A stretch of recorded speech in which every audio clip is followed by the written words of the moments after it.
As the bulletin says, I'll be reading selected verses from the Book of Ruth. We're going to cover, I'm not going to read the whole Book of Ruth, but we're going to cover the whole Book of Ruth this morning. It's one of my very favorite books, and I think it's one of the great masterpieces of literature. I'm not saying it's just literature. I don't like it when people substitute the word literature to mean that the Bible is not a holy book. But it is wonderful as literature as well as its religious and spiritual message. The first part I'm going to read is from the first chapter of Ruth, verses 16 through 18. But Ruth said, "Do not press me to leave you or to turn back from following you. Where you go, I will go. Where you lodge, I will lodge. Your people shall be my people, and your God my God. Where you die, I will die. There will I be buried. May the Lord do thus and so to me, and more as well, if even death parts me from you." When Naomi saw that she was determined to go with her, she said no more to her.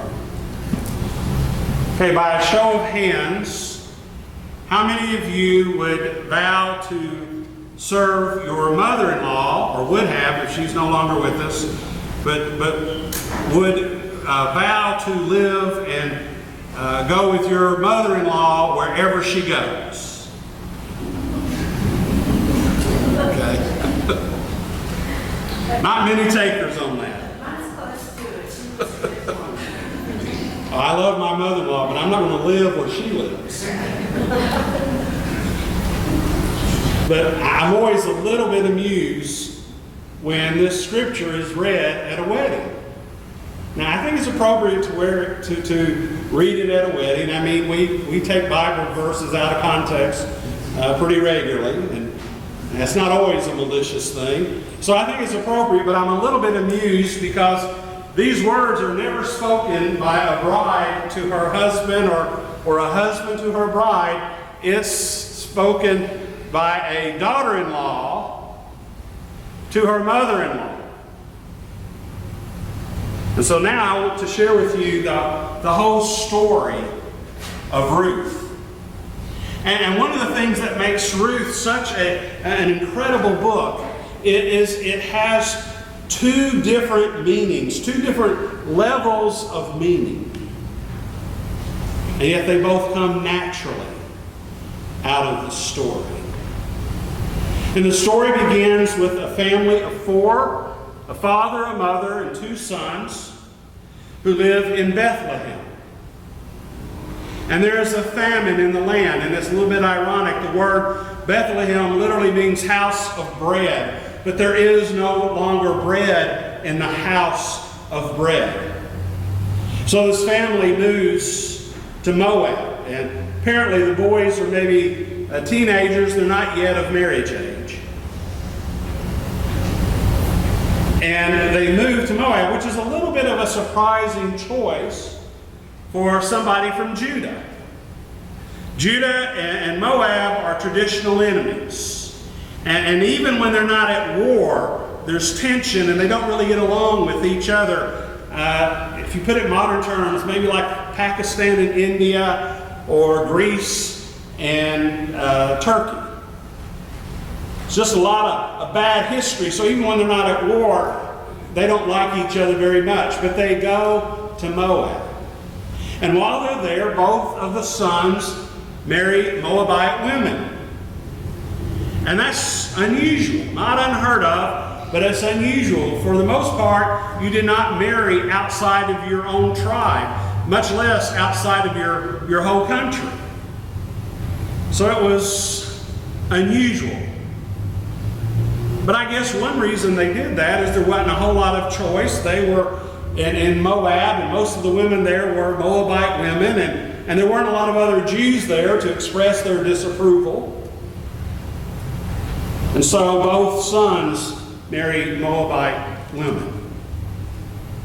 And then all three men, the father and the two sons, die. And so Naomi is left with these two daughters. And word reaches Naomi that the famine in Judah is over. And so she decides to return back to Judah. There's not really anything to hold her in Moab. And so she heads back home, and her two daughter-in-laws follow her. And they're going to go back with her. And she says to them, no, don't come back with me. I love you, but when we get back, I am a widow with no man to be my guardian. When I go back, what's going to be there is poverty. I'm going to have to worry about putting food on the table. If you come back with me, you're coming back to a hard life, an uncertain life, and I cannot offer you any hope of anything better. So she says, return to your own mother's house. And so one daughter-in-law, Orpah, not Oprah. Oprah's mother wanted to name her after this, but she transferred the letters, and so she should be Oprah Winfrey instead of Oprah Winfrey. True story. So she goes back. And there's no dishonor in going back. She has not done anything unkind or unworthy, dishonest or unfaithful. But the second daughter-in-law, Ruth, is just insistent that whatever hardship and difficulty waits for her back in Judah, she will not desert Naomi. And this is the vow that I just read. And she says to her, your people shall be my people. Your God shall be my God. I'll die there. When I'm dead, I'll even be buried there. I won't even come back to Moab to be buried. You have my total, unconditional commitment. And so Naomi just kind of surrenders and says, okay, come if you must. And then when Naomi arrives back in Judah, this is what she says to the people who were there to welcome her, that thought maybe they would never see her again, but she has come back. Now the name Naomi means pleasant. But the word or the name Mara means bitter. And this is what Naomi says. She said to them, call me no longer Naomi, call me Mara. For the Almighty has dealt bitterly with me. I went away full, but the Lord has brought me back empty. Call me Naomi, when the Lord has dealt harshly with me, and the Almighty has brought calamity upon me. I don't know if you've ever felt like God has dealt bitterly with you. That God has allowed or taken away everything that you have and that you are empty. But if you feel that way, know that you're not the first person to feel that way. That people who love and serve God can feel that same way. That feeling of emptiness and bitterness can come to any of us. But notice what happens to Naomi as the story goes on. You see, this story is about 2,500 years old.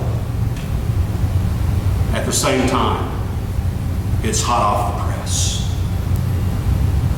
And when Naomi gets back, there's a suggestion that she is despondent. You just read this speech that she has said, and when they get back, it's Ruth who has to take the initiative. How are they going to eat?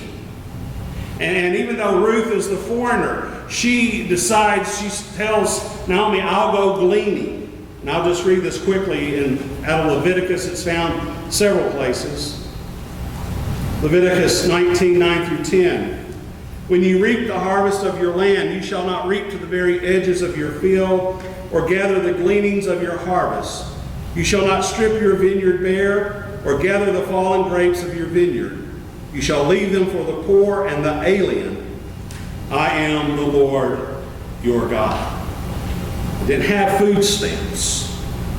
It's a pretty ingenious way of doing a little bit to help the poor and the foreigner, alien, to not be hungry. And so Ruth goes into the fields to glean. And the owner of the field comes, and he is a man named Boaz. And he sees Ruth working in the field, and he asks his field hands, who is that young woman? And they say to her, well, this is Ruth, who has returned from Moab with Naomi, and she's worked all morning without taking a break. And so Boaz speaks to Ruth. He tells the workers in the field to not bother her, to not harass her. And you can imagine a young woman, alone, a foreigner, working around a bunch of farmhands. I don't know if you saw the article in the paper this week. 1/4 of all college women say that they have received unwanted sexual contact. I'm telling you, Ruth is hot off the press.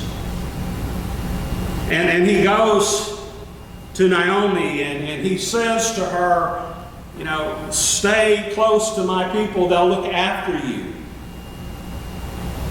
And get water to drink.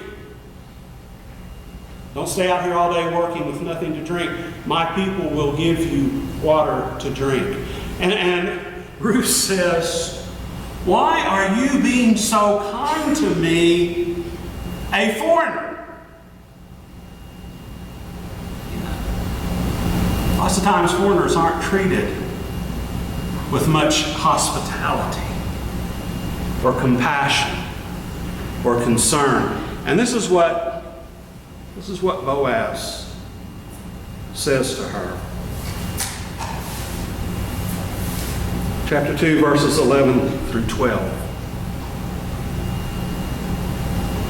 But Boaz answered her, all that you have done for your mother-in-law since the death of your husband has been fully told me, and how you left your father and mother in your native land and came to a people that you did not know before.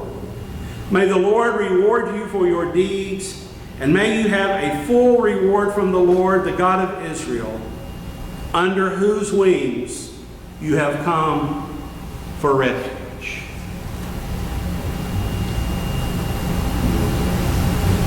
The God of Israel, under whose wings you have come for refuge. After this encounter, Boaz goes back to his workers and he says, forget all this gleaning pretension. Just give her some food. Give her some grain straight off the wagon. And so Ruth returns to Naomi with more food than Naomi could have ever expected her to bring home from one day of gleaning. And Naomi is overjoyed. And she asks, whose field did you glean in? And Ruth tells her, well, it was Boaz. She says, Boaz. There's a family connection. And apparently this good fortune has a way of giving new hope to Naomi, because now she is no longer passive. She takes the initiative. And she has a plan. And the motive for her plan is explicit. This is chapter 3, verse 1. Naomi, her mother-in-law, said to her, my daughter, I need to seek some security for you, so it may be well with you. No pretension. She needs security for her daughter-in-law. And it may strike us as kind of unpleasant to think about marriage in terms of of finding security. But it's a different culture and a different time. I mean, it's closer to, if you read Jane Austen or watch Downton Abbey, it's closer to that time, which wasn't that long ago in our own history. So her plan is to find security for her daughter-in-law. And she has a plan. This is what she says to her, verses 2 through 4. Now here is our kinsman Boaz, with whose young women you have been working. See, he is winnowing barley tonight at the threshing floor. Now wash and anoint yourself and put on your best clothes and go down to the threshing floor. But do not make yourself known to the man until he has finished eating and drinking. When he lies down, observe the place where he lies. Then go and uncover his feet and lie down, and he will tell you what to do. She said to her, all that you tell me, I will do. So this is what actually happens. When Boaz had eaten and drunk, and he was in a contented mood, he went down to lie down at the end of grain. Then she came stealthily and uncovered his feet and lay down. At midnight the man was startled and turned over, and there, lying at his feet, was a woman. He said, who are you? And she answered, I am Ruth, your servant. Spread your cloak over your servant, for you are next of kin. Now, it doesn't pop out at us, but there's a lot of sexual tension in this story. Okay, because the word that's used for lie down is often, but not always, a word meaning, well, use an euphemism for euphemism, sleep with. That doesn't always just mean sleep. And uncover his feet. Feet in the Old Testament is often, but not always, a euphemism for, well, private parts. Euphemism for euphemism. So there's sexual tension here, ambiguity about just exactly what's going on. And when Ruth says to Boaz, spread your cloak over your servant, she's not just saying keep me warm. Because that was like we would say a man got down on one knee. Spread your cloak over means propose marriage. So you could either say Ruth proposes to him, or Ruth says to him, marry me, propose to me. That's not very conventional stuff. That's not the way you expect a good Jewish girl to behave. But she's only doing what her mother-in-law told her to do. Now, don't think of this as I have a dirty mind. Because it's very obvious, it's explicit that this is a scandalous thing to do.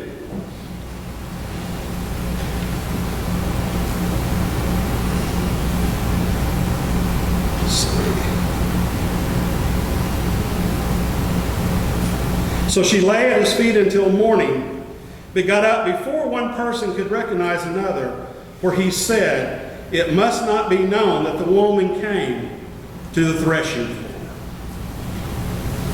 So they knew what they were doing was not how proper people were supposed to act. And then he gives her more grain to take home. And Ruth goes back to Naomi and reports all that has happened. And Naomi is overjoyed, and she says, wait, something's going to happen today. He will not delay. And chapter 4 is the story of all the, it's worth reading, but I'm not going to do it today, but it's the way that Boaz goes through the legal things that had to be cleared up before they could get married. But he does it that very day, and they do get married. And Naomi quits being Mara and becomes Naomi again. This is, for this time, an Old Testament version of they lived happily ever after. So Boaz took Ruth, and she became his wife. When they came together, the Lord made her conceive, and she bore a son. Then the women said to Naomi, "Blessed be the Lord, who has not left you this day without next of kin, and may his name be renowned in Israel. He shall be to you a restorer of life and a nourisher of your old age. For your daughter-in-law, who loves you, who is more to you than 7 sons, has borne him." Then Naomi took the child and laid him in her bosom and became his nurse. So Naomi, who was empty and bitter, is now pleasant. Her life is pleasant to her again. And then it closes with sort of footnote. They named him the son. They named him Obed. He became the father of Jesse, the father of David. So in other words, Ruth, the Moabite woman, is the great-grandmother of King David. Now, on the first level, this is a beautiful story of love and loyalty and people acting honorably, if even unconventionally at times, but they act honorably towards each other, and they have a deep love and a deep loyalty for each other. And it's a beautiful story on that level. But there is another level to this story. You see, the book of Ruth is set in the day of the Judges, but it didn't take place, or the story wasn't written in the day of the Judges. And you don't have to be a PhD scholar to know that. Chapter 1, verse 1 says, "In the days when the judges ruled," back in the past, they don't rule anymore. It's after the time of the judges. Then in 4:7, "Now this was the custom in former times in Israel concerning redeeming and exchanging." But the writers of the book, the readers of this story, were not familiar with the customs of Israel in that earlier time. It was so far before their time, they didn't even know how it was done in the old days. And so the key to this second level of meaning is found in the time that the book was written. May have taken an older story, but it was put in this final form sometime around 516 BC. And we know that from the context of just a quick history. One of the largest tragedies before the Holocaust to befall the Jewish people was the destruction of Jerusalem in 587 BC by the Babylonians. That'd be modern-day Iraq. They destroyed the walls, they destroyed the temple, they destroyed the whole city, and they took all the leaders of Israel into exile in Babylon. And there they were for 48 years. And then 48 years later,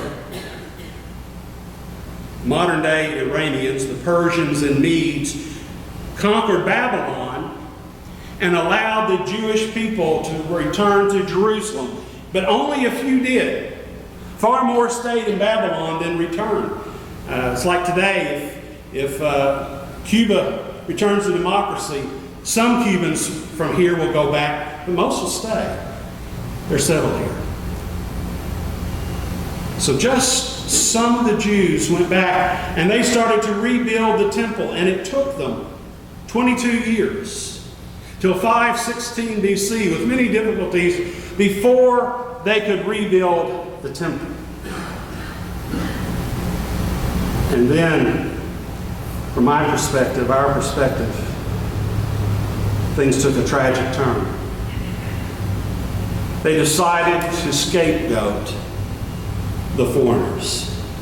The prophets Jeremiah and Ezekiel had told them that God was unhappy with their idolatry, their worship of false gods, their mistreatment of the poor.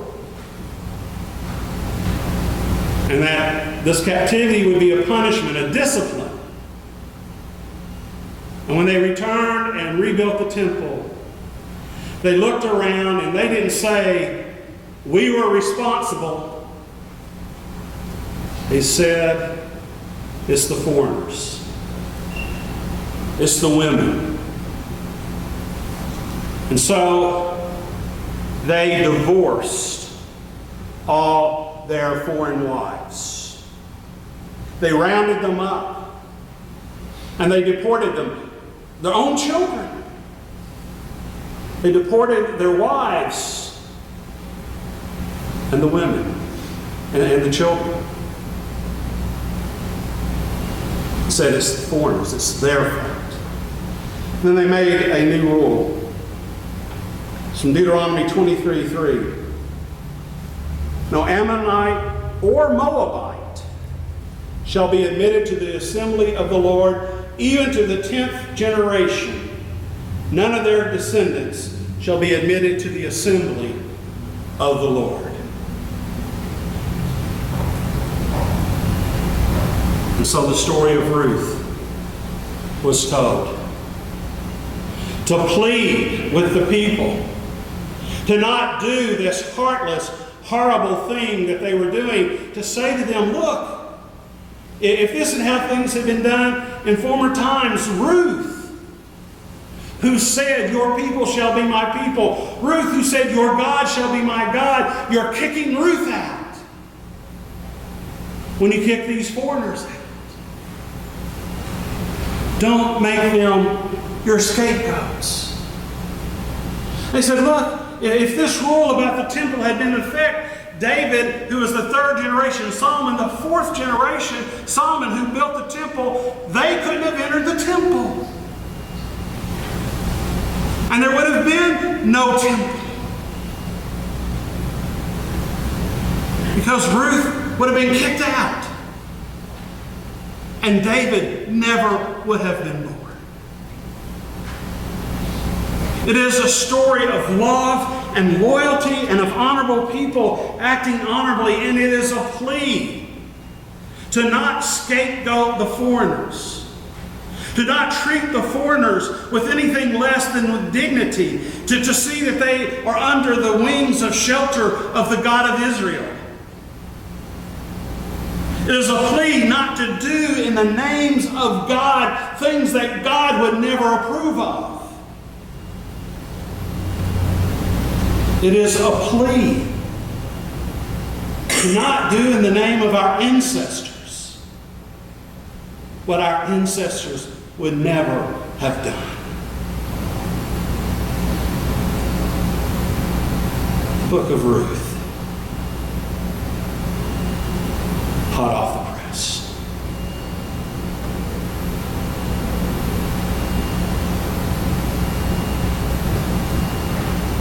Amen.